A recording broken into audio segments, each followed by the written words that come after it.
Duane Allman wasn't just a guitarist.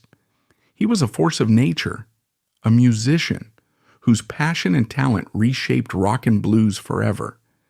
From his early years as a rebellious kid in the South to becoming one of the most influential guitarists of all time, his journey was filled with triumph, tragedy, and an unwavering dedication to music. But how did a boy from Tennessee, who once preferred motorcycles over guitars, become a legend in the world of rock? Let's dive into the incredible life of Duane Allman. Childhood and family. Duane Allman was born on November 20th, 1946 in Nashville, Tennessee.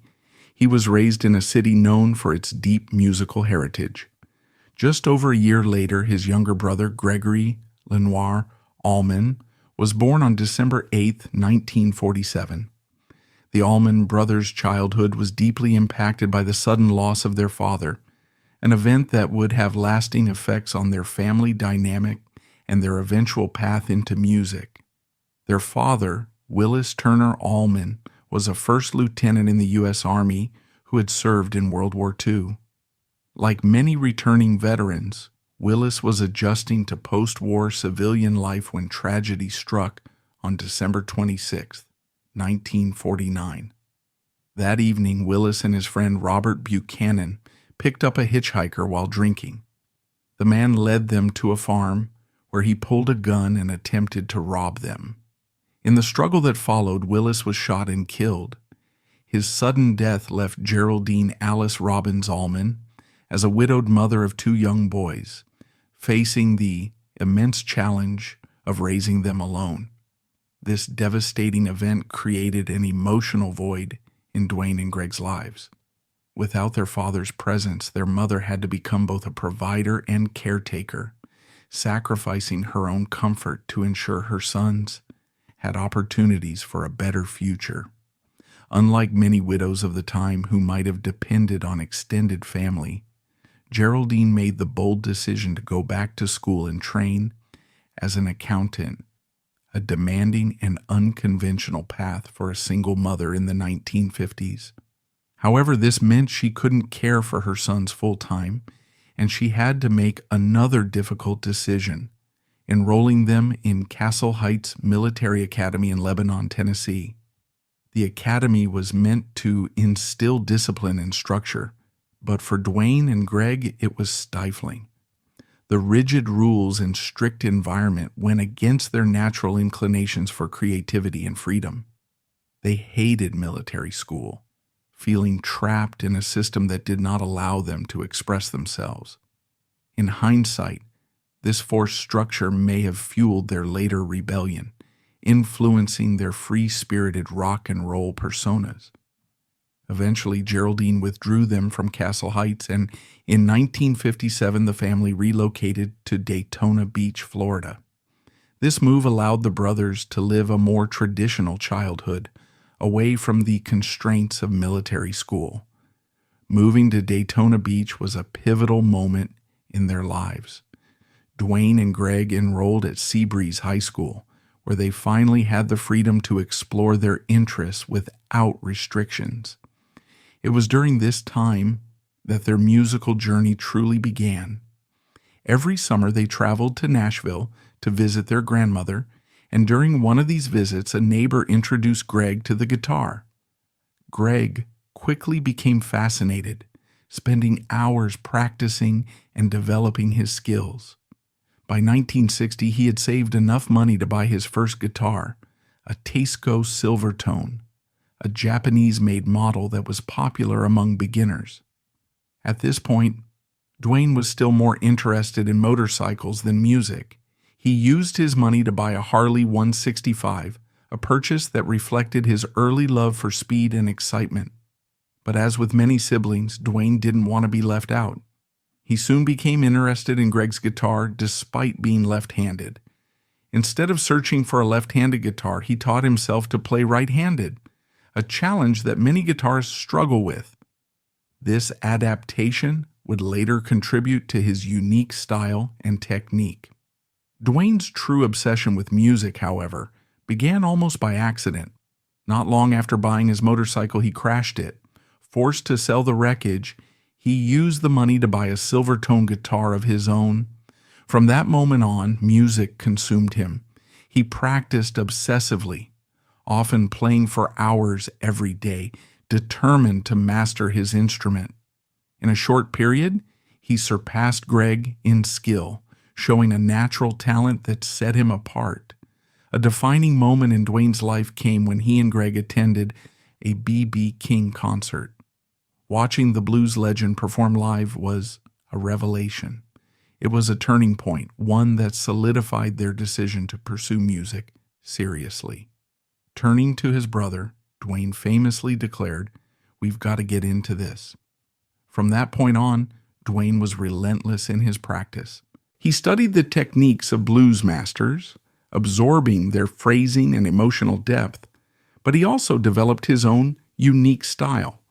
He became known for his expressive and fluid guitar playing, with a deep understanding of the blues that belied his young age.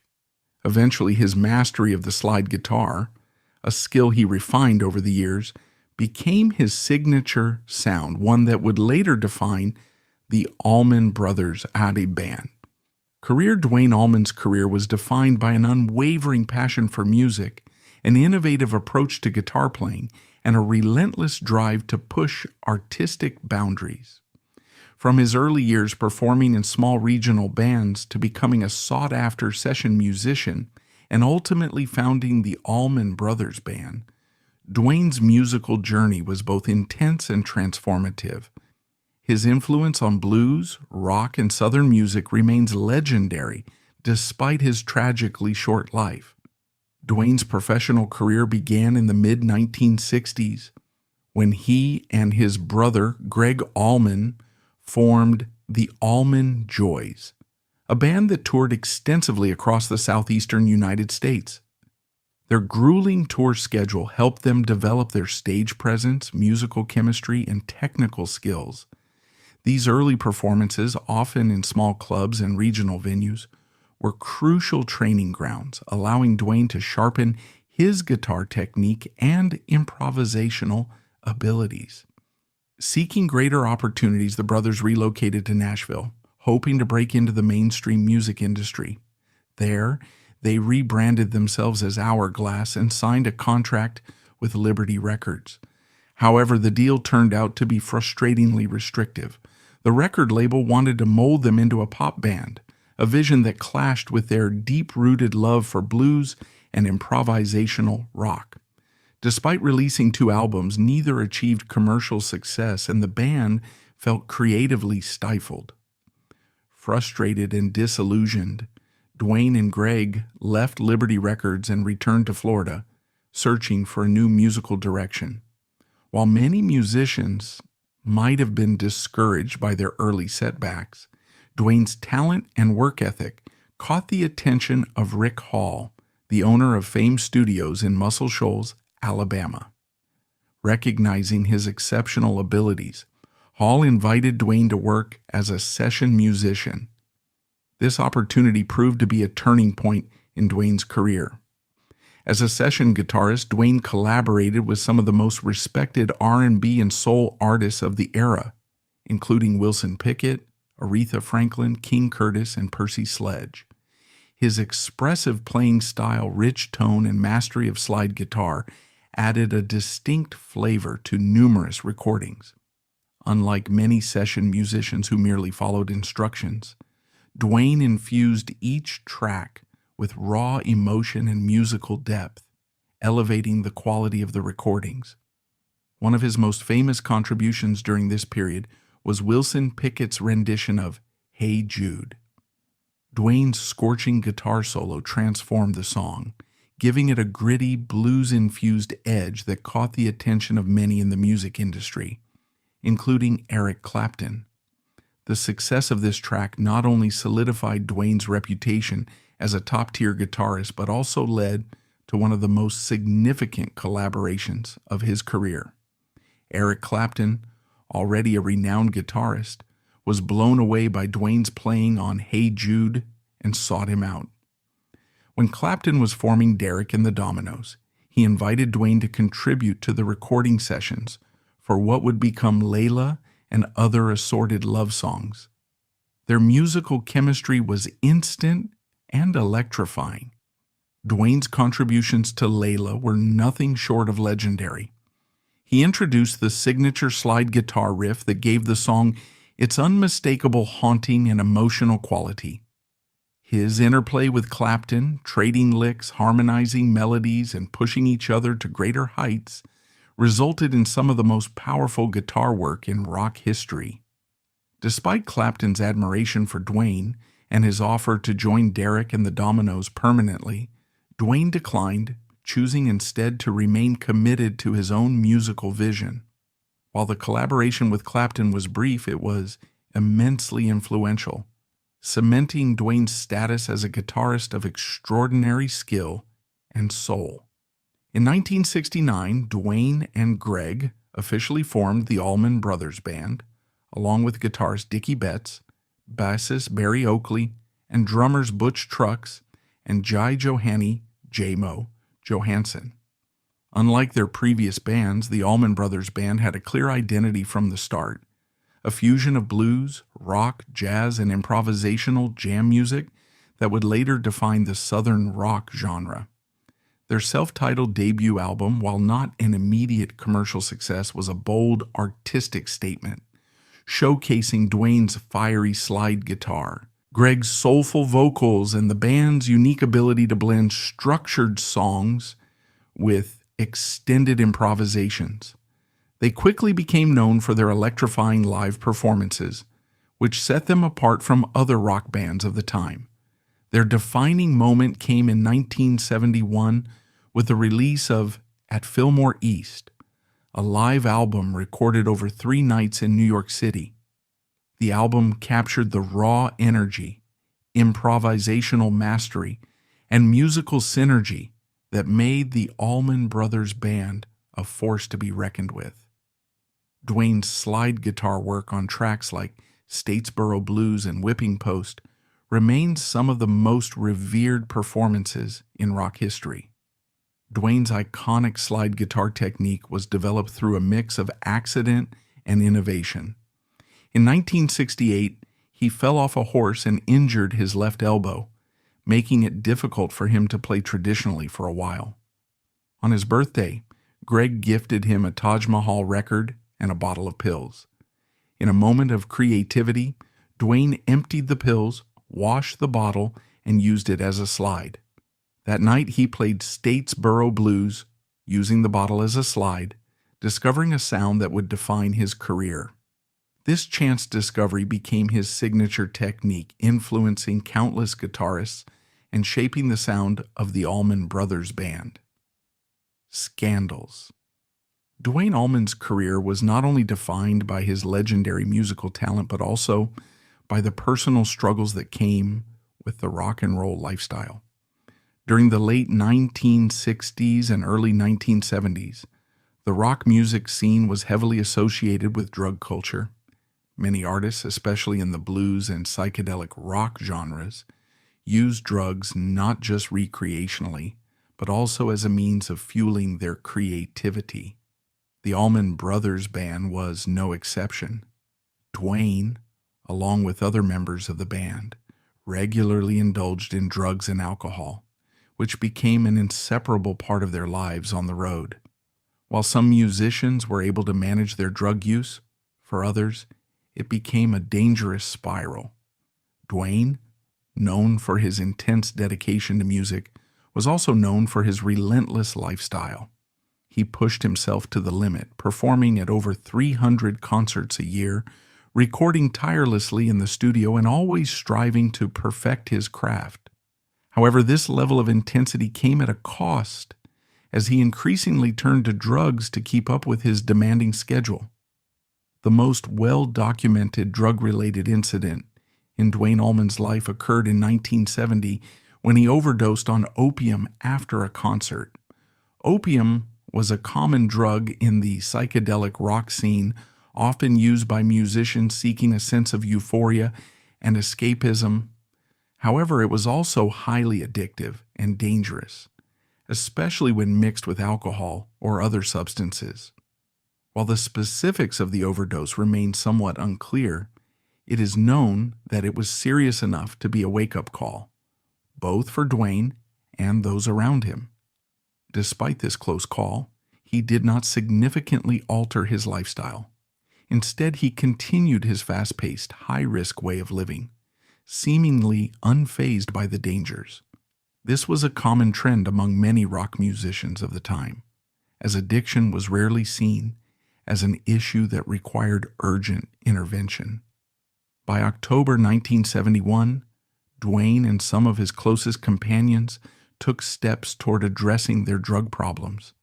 He, along with bassist Barry Oakley and two of their road crew members, Robert Payne and Joseph Red Dog Campbell, checked into Linwood Bryant Hospital in an effort to detox and regain control over their health.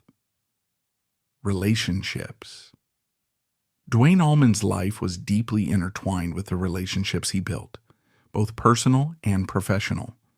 His connections shaped not only his career but also the way he approached music, love, and friendship. Despite his passionate and intense nature, Duane was never a conventional family man.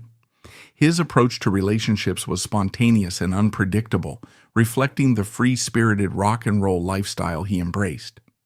In 1969, he disappeared for 3 days without explanation, only to return with the announcement that he had traveled to Daytona to propose to Patty Chandley and then to South Carolina to marry her. The sudden nature of the marriage suggested that Duane was driven by impulse rather than a deep desire for domestic stability. Unsurprisingly, the marriage was short-lived, dissolving almost as quickly as it had begun. After his divorce, Duane entered into a relationship with Donna Roosman, which resulted in the birth of his daughter, Galadriel Allman. Though his role as a father was not traditional, his influence on Galadriel would later become significant. She grew up to embrace her father's musical legacy, becoming the keeper of his story and ensuring that his work was honored and remembered. In her memoir, Please Be With Me, A Song for My Father, Duane Allman, she provides rare insight into his character beyond the stage, painting a picture of a man who, while deeply immersed in his music, still left a lasting impression on those closest to him. Perhaps the most emotionally significant romantic relationship in Duane's life was with Dixie Lee Meadows. Unlike his previous relationships, which seemed to be fleeting, his connection with Dixie left a profound mark on him. She inspired Little Martha, the only song he ever wrote, an acoustic instrumental that stands as one of his most delicate and introspective works. The fact that he chose to dedicate his one and only composition to her suggests that their bond was meaningful in a way that transcended his usual whirlwind relationships. Little Martha remains one of the most cherished pieces in his catalog, a testament to the softer, more sentimental side of a man, known for his fiery guitar playing and relentless energy. Beyond his romantic life, the most defining relationship in Duane's life was with his brother, Gregg Allman. Their connection was more than just familial. It was the foundation of their entire musical journey. Growing up without a father, the two brothers relied on each other, and their shared love of music became an unbreakable bond. Gregg often recalled that Duane was the driving force behind their pursuit of music, pushing both of them toward their dreams. While Gregg possessed an undeniable talent as a singer and songwriter, it was Duane's vision and determination that propelled them forward. When they formed the Allman Brothers band, their artistic chemistry became one of the defining elements of their sound, blending Duane's raw, expressive guitar work with Gregg's soulful, bluesy vocals. Duane's influence extended far beyond his own band. One of his most significant collaborations was with Eric Clapton, a musician he deeply admired. After hearing Duane's guitar work on Wilson Pickett's Hey Jude, Clapton sought him out and invited him to contribute to the Layla and other assorted love song sessions with Derek and the Dominoes. Their musical chemistry was immediate, and Duane's slide guitar work added a distinctive element to the album, most notably on the title track, Layla. Clapton was so taken with Duane's playing that he asked him to join Derek and the Dominoes permanently. However, Duane declined the offer, demonstrating his deep commitment to the Allman Brothers band. He was never one to chase fame or fortune. His loyalty remained with the group he had built from the ground up.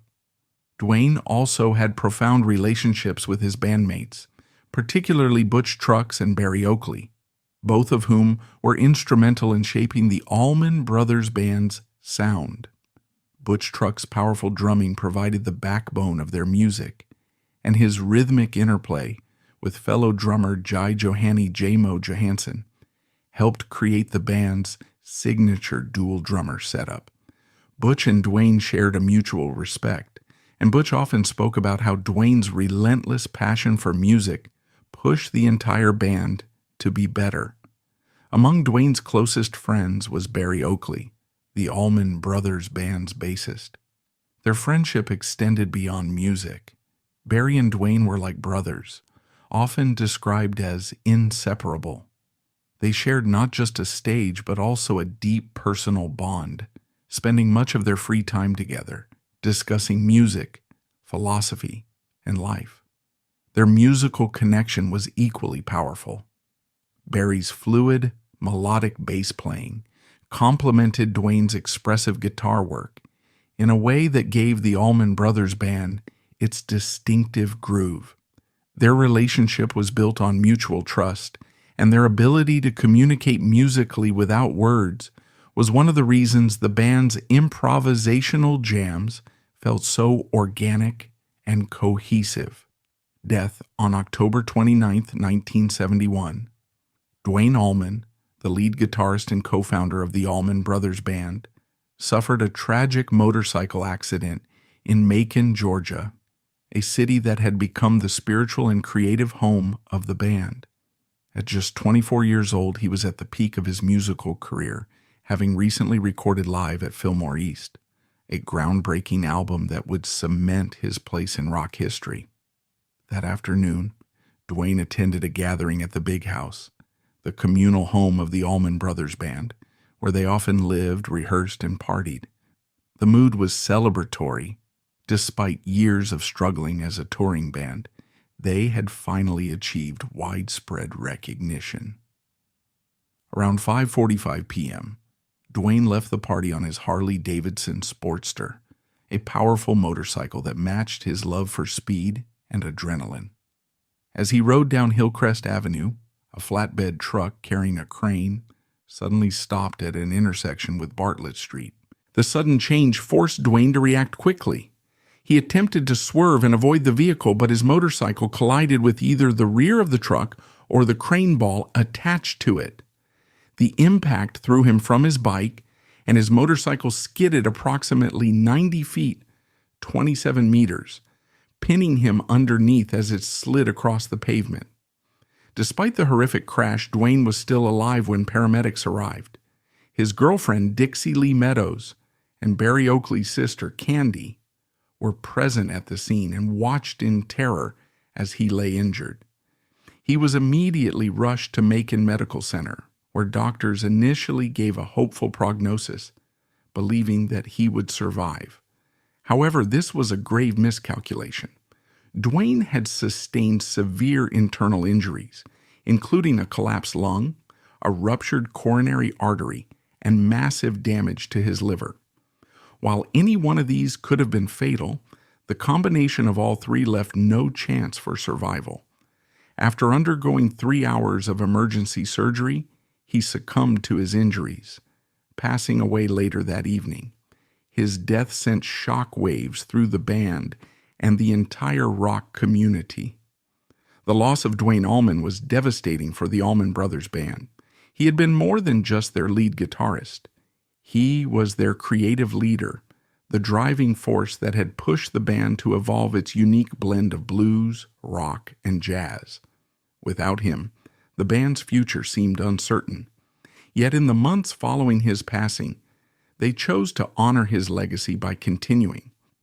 In February 1972, just a few months after Duane's death, the band released Eat a Peach, an album that featured some of Duane's final recordings. The album's title came from a phrase Duane had used in an interview when asked how he was dealing with the turbulence of the era. He responded, "Every time I'm in Georgia, I eat a peach for peace." The record became a commercial success, reaching number 4 on the Billboard Top 200 chart and quickly earning a gold certification. It contained a mix of studio recordings and live performances, including Melissa, a song that had been one of Duane's favorites. Tragedy struck again 1 year and 13 days later, when bassist Barry Oakley, one of Duane's closest friends, suffered an eerily similar fate. On November 11, 1972, Oakley was riding his motorcycle just 3 blocks away from where Duane had crashed when he collided with a city bus. Although he initially walked away from the crash, he refused medical treatment, not realizing that he had sustained a serious head injury. Later that day, he collapsed and doctors discovered he had suffered brain swelling caused by a skull fracture. Despite attempts to save him, he died from internal injuries. The loss of both Duane Allman and Barry Oakley in such a short period was devastating for the band. In a final act of solidarity, Barry was laid to rest right next to Duane at Rose Hill Cemetery in Macon, Georgia, where the two had spent time together writing music and finding inspiration. Their graves became a sacred place for fans and fellow musicians, a testament to their profound impact on rock and blues history. Despite these losses, the Allman Brothers band continued, going through multiple breakups and reunions over the years. Their dedication to preserving Duane's vision and musical legacy was finally recognized in 1995 when they were inducted into the Rock and Roll Hall of Fame. Duane Allman's influence has never faded. His name remains at the top of greatest guitarist of all time lists. His signature slide guitar technique continues to inspire generations, and his work with the Allman Brothers Band, Eric Clapton, and others ensures that his music will live on forever. His death was a tragic and untimely loss, but his spirit remains immortal in the sound he helped create.